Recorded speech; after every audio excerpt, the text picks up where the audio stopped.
What's up, everybody? My name's Kevin Tomberg. Welcome to my channel. I've got a good show for you today. I'm getting a surface plate. I fell victim to the auction fever again and found an auction plate that I'm going to use in an upcoming project, and that'll be forthcoming. But today we're going to work on getting it, loading it, and getting it set up on the stand. And I have to kind of do that all myself. So if you want to see how I go about doing that and all the shenanigans we get into, get that on and off the truck, come along. I think you'll enjoy it. I paid $200 for this surface plate. I thought that was a good deal. Turned out later, after I got this whole thing, that there was another surface plate that came up about 2-3 weeks later, sold for less than $100, and it was in much nicer condition. But you know, you have to grab what you can when you have an option. All right, thanks. I'm driving to Sumter, South Carolina to pick up a surface plate. It's about a 4.5-hour drive from my house. Got up at 4 o'clock this morning. I think I got out about 4:45 and hit the road. Traffic is good. Kind of an overcast day. I was hoping we might have a nice sunrise, but just went from dark to gray. Came over the little mini mountain coming into Asheville. There was a little bit of snow along the side of the road, but the roads were pretty good. All right, well, here it is. Now I just got to figure out how to get it loaded. The auction place had a rigger that could have loaded this on my truck for something like $50, and they felt sorry for me later and actually lowered their price. But I wanted to be able to get it onto the truck myself so I could get it back off. So I had all these straps, tried a variety of ways of trying to get that balance point and not have it such that when I lift the arm up that it was too high. In other words, not a lot of slack in those parts going up to the lift.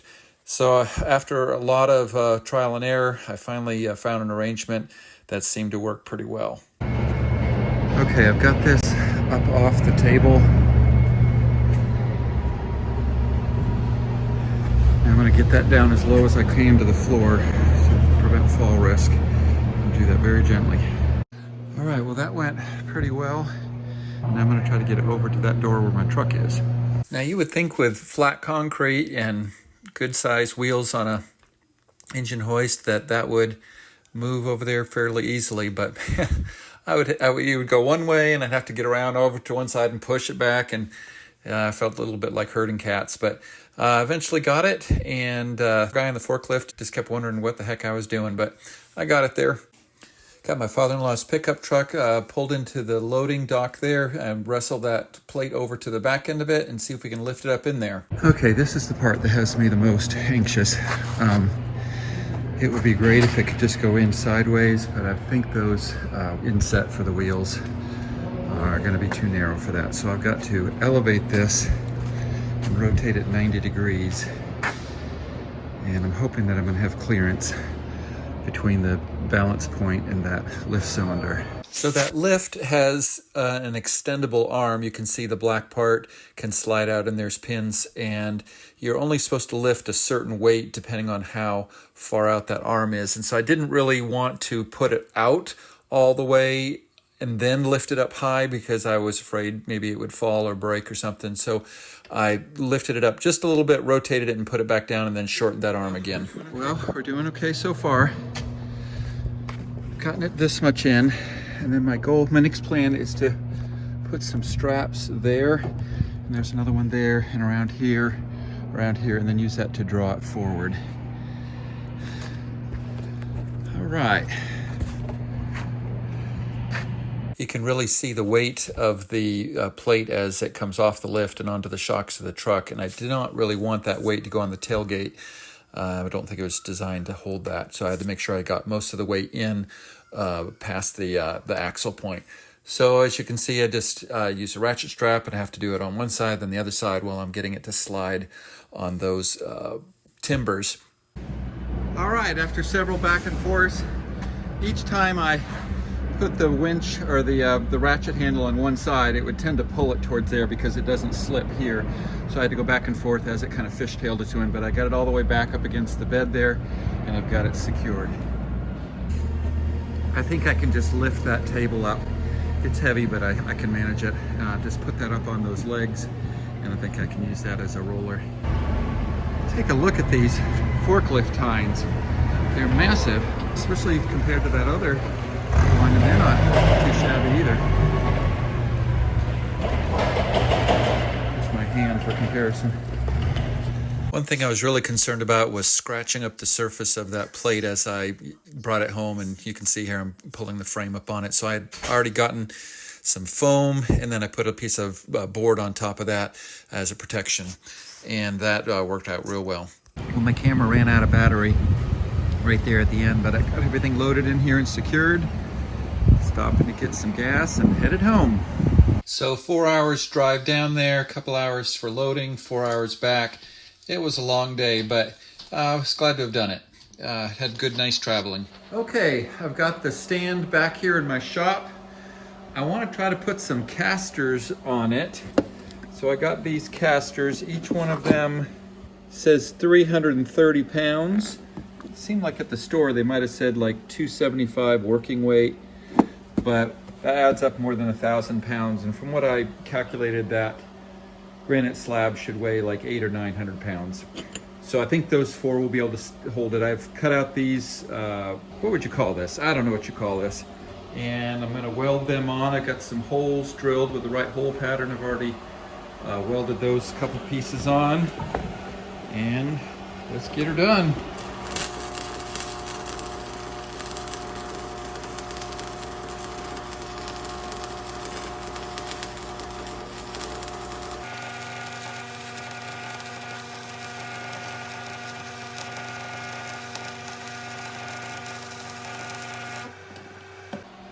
I always joke that my welding is always an opportunity to feel bad about myself, but for me, that's an amazing weld. Maybe all the stars aligned today. All right, I've got the wheels all mounted on there. Give it a push, it rolls nicely. Now, these are the points that the surface plate will rest on.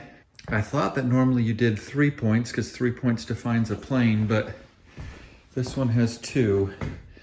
Maybe these are close together. I mean, if you had 4 and one was out, it would kind of rock, but maybe those being close enough together, it's okay. Anyway, I'm gonna leave it the way it is. So next we've got to get the plate off the back of the truck and onto that. I thought about, power washing that and painting it, but it's kind of cold out right now, and I don't really want to get the power washer out, and I don't know that it'll make any difference in the long run, so I think I'm gonna leave it as it is. Okay, time to get that off the truck. It's cold. The thermometer over there is reading 55 Fahrenheit. It's chilly, but it'll be all right. All right, I'm gonna put this on time lapse because it may be quite a bit of fiddling around. So when I went to pick this up, the riggers there really couldn't seem to understand why I didn't want them to just throw it in the back of the truck for me, and it would have saved a lot of hassle. But if they had done that, I would not have straps around it right now, which should be balanced, and I wouldn't have a sense of how to get it back out. Now, this is almost as far as I can get in, so I need to be picking up from that point. So essentially this thing needs to come out. Because I have my shop's on a hill, the truck is just barely sloping down, and it's possible I could wiggle it out by putting a board under there and lifting it and kind of wiggling it back. But I think instead what I'm gonna do is I wrapped a strap all the way around it here, coming down here, and I'm gonna get a strap here, and I've got an eye bolt hooked into the frame of the shop, and I'm just gonna use that to pull just a little bit to get it out. And I think I'll bring it down to about this far. I don't think that'll put too much excess weight on the tailgate. And then I think from there I'll be able to get in and start lifting it, because that's how it was when I put it in. All right, so that's my plan.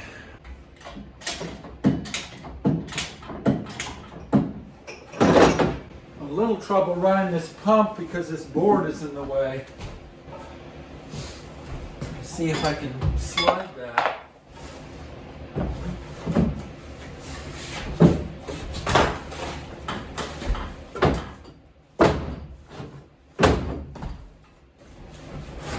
There.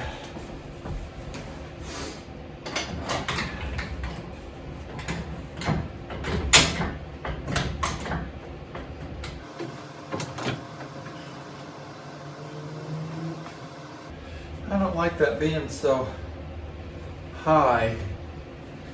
That's how I got it on. I'm gonna try to rework that a little bit. I kind of felt like I was building the pyramids, just doing everything through leverage and just one tiny little thing at a time, trying to find a way to apply some lift or some leverage or some rotation and then move to the next spot. Okay, it's floating. When I put it on there, I had the center of mass such that it was roughly level. As you can see, it's tilted now. So I want to be very careful that this doesn't slip or anything.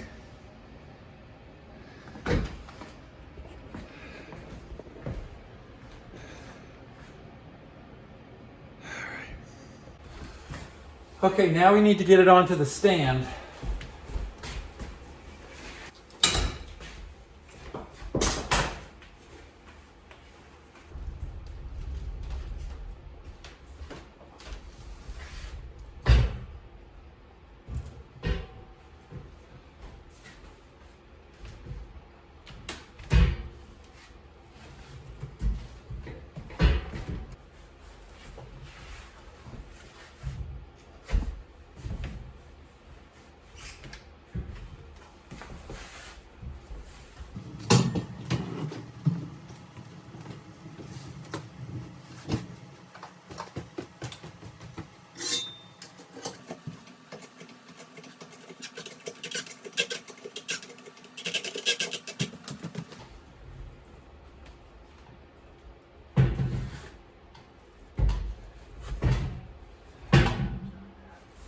I had hoped I would be able to bring that stand in lengthwise straight in, because that's the way that the stone or the surface plate granite itself is oriented, but I couldn't get it to go over the V-shaped legs of the engine hoist, so I ended up having to rotate the stand 90 degrees, which then means I got to rotate the stone 90 degrees.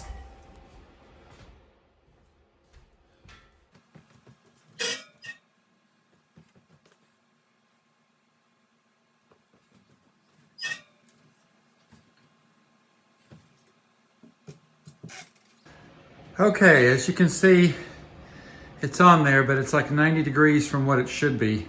I can't rotate it because this is hitting here.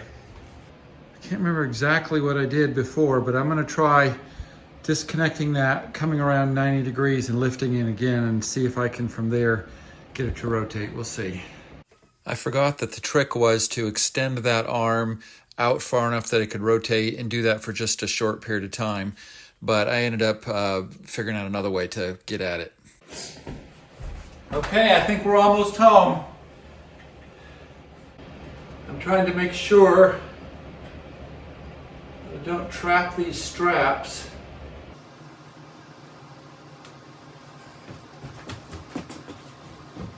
Put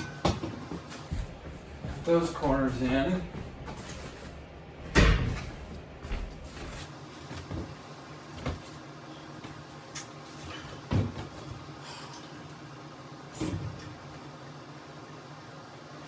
That strap is coming down right on the pegs, or the peg's going to come right up where that strap is, so I'm going to try to get a little pry bar and see if I can kind of slide it out of the way.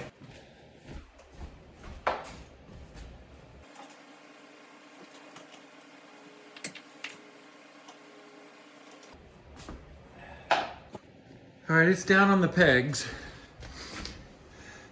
I was not able to, I don't know if that shows up there, not able to move that strap out of the side, so I think I'm gonna have to do some sort of a pry bar or something to lift it up and slide it after I can get some slack on this.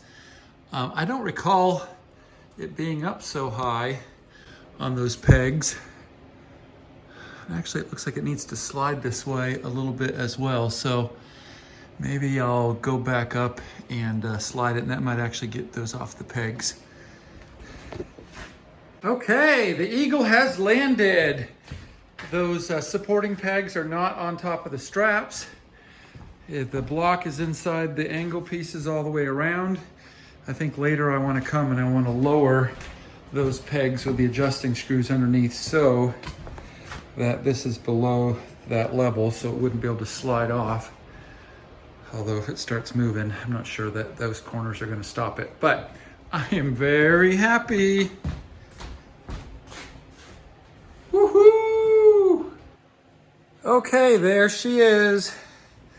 I did lower those mounting pegs to bring the corner down below that level. If I find a final home for it, I can decide if I want to try to actually level it. I don't know that that's important for me. Mostly I'm going for the flatness. It's seen wear, lots of little chips, but I think low points don't matter. It's just make sure there's no high points so that the high points are all flat. And that should be a nice flat surface. Good for me, my level of work. Not a bad thing for 200 bucks. Well, 200 bucks plus full day of my work going to get it and gas and all that. So we'll just call it 200, 200 and be happy. Okay, hope you all enjoyed that. Next time, we're gonna start what's gonna be a little bit longer project. I'm making a machinist straight edge. So kind of excited to show that all to you. You have to stay tuned. Hopefully be in a week or two, I'll get another video out. Thanks for watching. If you enjoyed this, you know, like, subscribe, all that stuff, and love comments. I'm a small channel, I'll try to get back to everybody. All right, thanks, bye. Peace out.